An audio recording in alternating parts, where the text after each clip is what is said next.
Have you guys ever had that thought? It's the thought that connects one part to the other part. You know, the thing that kind of makes your bike go. The chain. Well, today we're gonna talk a little bit about chains.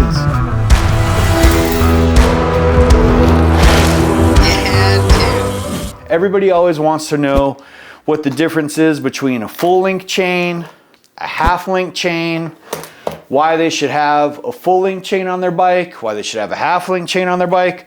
Should I clean my chain? Should I lube my chain? The questions we get asked. It's kind of crazy.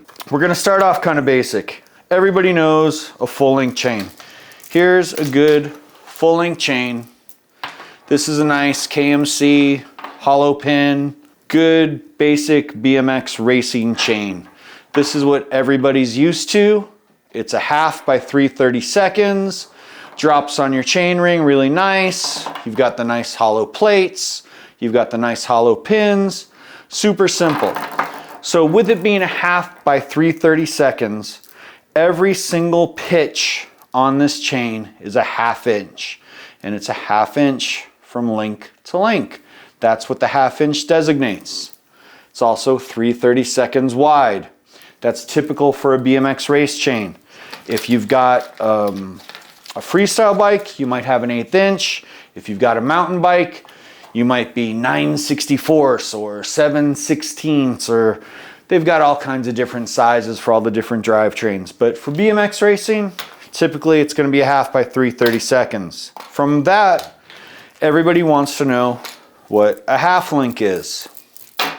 So as you can see, with a half link, they got real creative. I believe Ronnie Bonner over at Shadow, either he or DK, I'm not sure, believe it was Ronnie, came up with this idea for the half link chain. So with this half link chain, what you're doing is it's still a 1/2 inch, but you are now able to remove a 1/2 of a link rather than a full link when you're cutting your chain.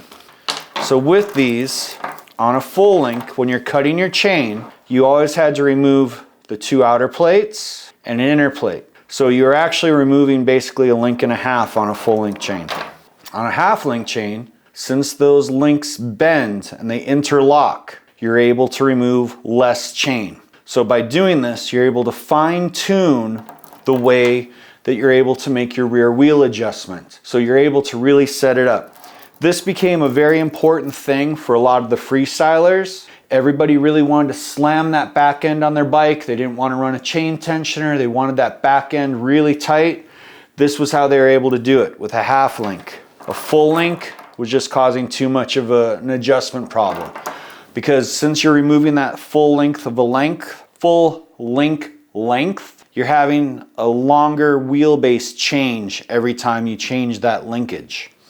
With the half link, you have less of a wheelbase change. Now with this half link chain, it is typically heavier because with these plates being bent, you actually have a little bit more material. You also typically have these chains stretching a little bit more because since you have bent plates, there's a lot more stress. KMC, Shadow, Odyssey, they make some really good ones. They're nice heat treated plates. Typically you're gonna find them in an 1/8 inch. We sell them in a 3/32. It's a good setup. If you wanna really fine tune what you're doing on your chain, say you're running a really nice hollow pin, hollow plate, KMC chain, but you've been running a full length, you only wanna dial it in just a little bit, KMC does make these half link adder end links, so you can add a half link to a full link chain to really fine tune the way your wheelbase goes.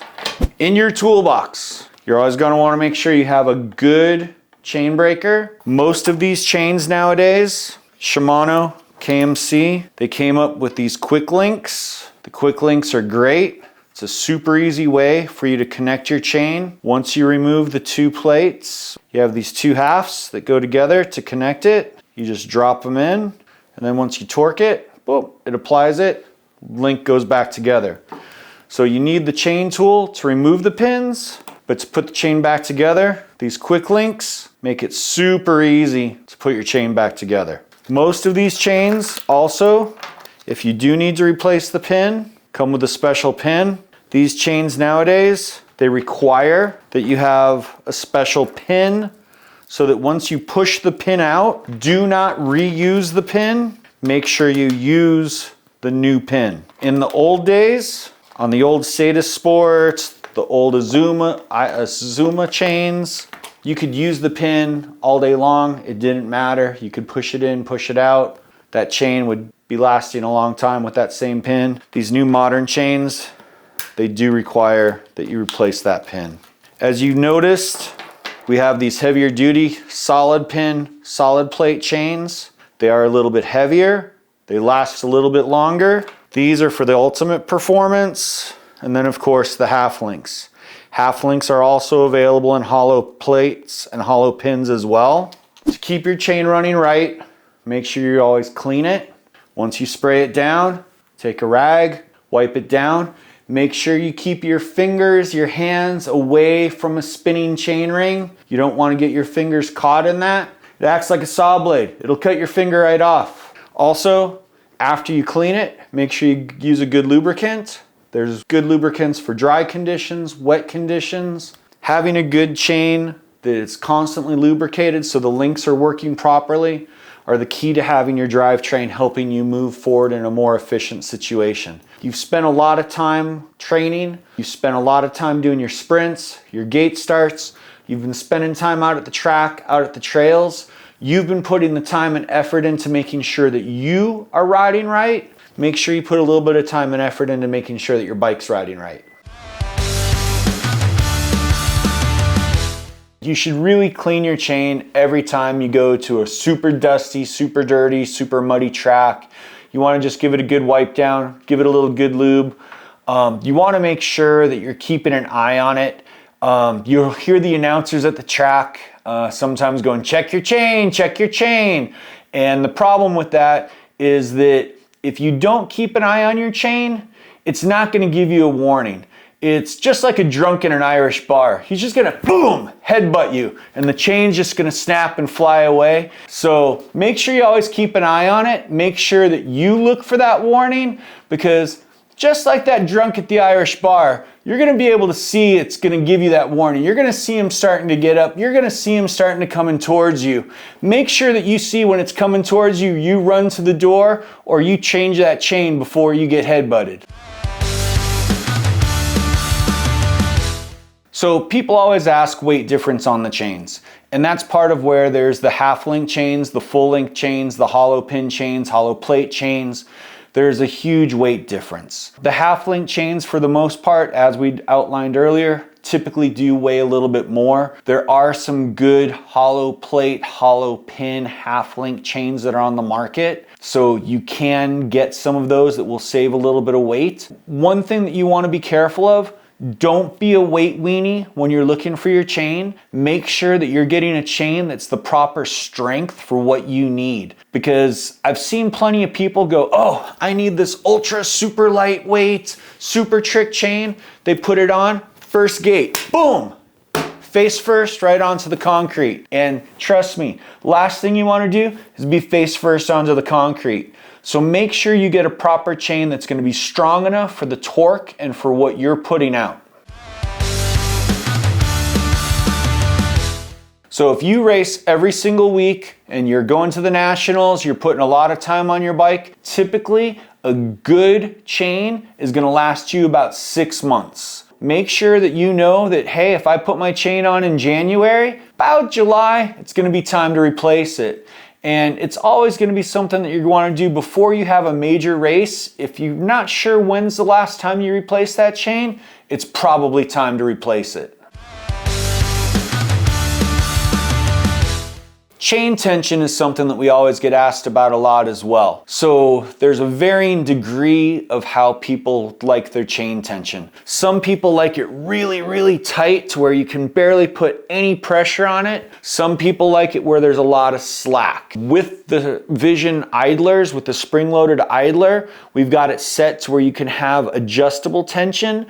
Just like on a mountain bike with the derailleur, you can set that tension level. You never want it super tight. The tighter you're pulling on it, the more gear wear you're going to have, the more tension you're gonna have on the chain. You wanna get it to where it's at a comfortable tension for you, to where you don't have too much slack, but it's not super tight. And you're gonna be able to feel where it feels right. If you've got it so tight that it's popping and pinging on you all the time, guess what? Back that tension off a little bit. If it's so loose that it's popping off and the chain's just flopping off, then it's time to add a little bit more tension to it.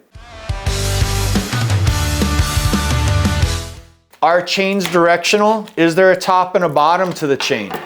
Yes. Typically, when you're looking at a chain, such as like this KMC, you'll notice that it's got it set up to where there's a tooth pattern set up to make it easier to go into the gear. So there is a top and a bottom side to the chain. Most of the chains will come with some kind of instruction sheet. And with that instruction sheet, it'll tell you which side is the top, which side is the bottom, or if it is a directional chain. So yes, there is a top, there is a bottom to your chain. It knows what side is up and what side's down. So guys, today, I hope you learned a little bit about how to keep your front gear and your rear gear connected, and what you need to do to keep an eye on your chain and to keep that old Irishman from headbutting you off the track. Well, today, it's time for you to do something for me. Again, I need you guys to post down below, because right now, you're about to head out to the track, you're gonna go ride, but before you do, post down there, what track are you riding at? Where are you going? Summer's here. It's time to ride!